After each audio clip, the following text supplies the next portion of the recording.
Assalamualaikum warahmatullahi wabarakatuh. Perkenalkan, saya Dia Ayu Aziza dari Teknik Geologi 2018 Indralaya akan mempresentasikan isi dari paper yang berjudul Mapping Recharge from Swatch Root Map to Meeting the Ground Challenge. Pada kesempatan ini terdapat beberapa hal yang akan saya sampaikan. Yang pertama, latar belakang. Bidang aliran isi ulang atau flux diffus memiliki peranan penting dalam menghubungkan sistem hidrologi permukaan dan bawah permukaan yang mengendalikan biogeokimia sistem terestrial dan menentukan keberlanjutan pengambilan sumur dari akuifer. Aliran hidrologi erat kaitannya dengan sebaran dan fungsi tutupan dan tipe vegetasi. Presipitasi di permukaan dan debit aliran keluar dari das merupakan aliran hidrologi yang masing-masing memiliki riwayat pemantauan yang panjang. Penelitian ini dilakukan untuk mengatasi permasalahan mengenai pemodelan transportasi air dan konstituen biogeokimia. Dalam melakukan isi ulang air tanah, terdapat dua hal yang harus dilakukan. Yang pertama, penentu utama siklus biogeokimia menghubungkan komponen lambat dan cepat dari siklus air karena pengaruh vegetasi. Yang kedua, membatasi laju penggunaan air permukaan dan akuifer berkelanjutan.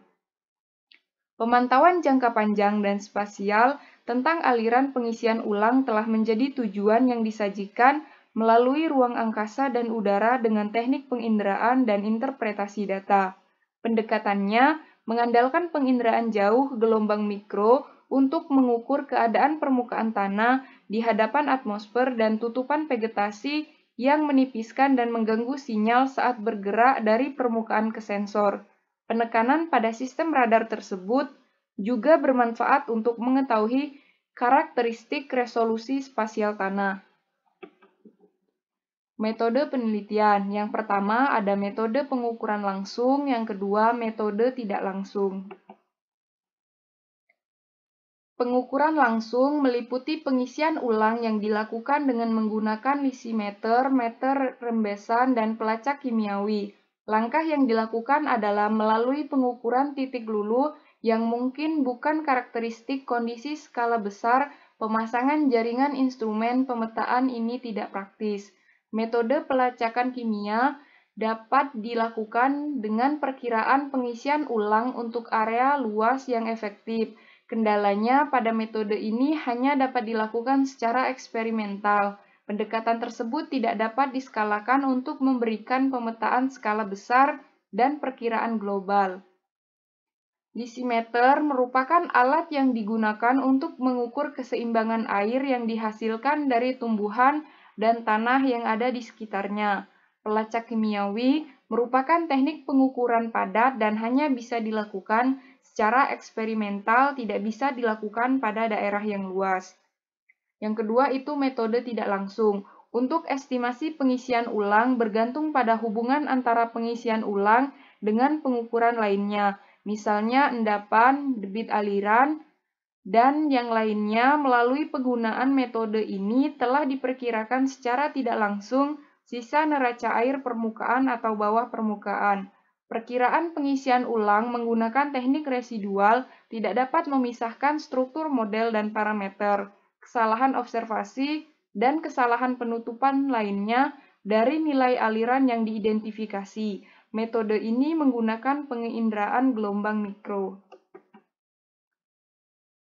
Untuk menembus vegetasi permukaan tanah dan tanah dalam, gelombang mikrofrekuensi rendah diperlukan karena kemampuannya untuk bergerak melalui kanopi vegetasi yang signifikan dan melalui tanah dengan tingkat atenuasi yang rendah. Meskipun gelombang mikrofasif dan frekuensi di atas 1 GHz, tetapi metode ini sering digunakan di beberapa sistem radiometer untuk mengambil kelembapan tanah di daerah tanpa atau rendah vegetasi. Karena dengan adanya vegetasi, kegiatan penetrasi ke dalam tanah yang lebih dalam memerlukan radar untuk mencapai resolusi yang dibutuhkan pada frekuensi yang lebih rendah. Berikut gambar transmisivitas kanopi untuk pita gelombang mikro. Idealnya, 3 frekuensi observasi dapat digunakan, yaitu L-band, UHF, dan VHF. L-band frekuensi dapat digunakan untuk memperkirakan kelembapan tanah. Pengukuran V-band diperlukan untuk meningkatkan kemampuan mencirikan vegetasi jika jumlah vegetasinya lebih banyak. Data L-band dan V-band digunakan untuk mendapatkan lebih banyak informasi mengenai karakterisasi dari berbagai lapisan vegetasi. Data VHF diperlukan untuk mendapatkan kembali kelembapan tanah di bawah vegetasi dengan kedalaman 2 meter atau lebih, tergantung jumlah kelembapan yang ada. Tetapi dari data L-band dan V-band, sebaiknya ada salah satu yang memiliki frekuensi lebih tinggi, misalnya P-band, karena pada L-band gelombang mikronya lebih rendah dan sangat rentan terhadap dampak ionosfer yang merugikan. Hasil dan pembahasan. Radiasi elektromagnetik dalam gelombang mikro yang meluas dari sekitar 100 MHz hingga sekitar 30 GHz telah banyak digunakan di remote penginderaan lingkungan permukaan tanah bumi dari platform udara dan ruang angkasa. Radiometer gelombang mikro merupakan sensor pasif yang hanya bertindak sebagai penerima, mengukur radiasi yang dipancarkan untuk melihat target. Di sisi lain, radar termasuk altimeter, pencar, dan radar apertur sintetis untuk mengukur penampang hamburan balik target karena sumber transmisi gelombang mikroaktif yang disediakan oleh sensor itu sendiri. Radiometer dan radar sangat sensitif terhadap sifat dielektrik target yang ada di tempat kejadian. Konstanta dielektrik, objek, dan media pada gilirannya merupakan fungsi kuat dari kandungan airnya, sehingga terdapat hubungan antara konstanta dielektrik dan kelembapan tanah.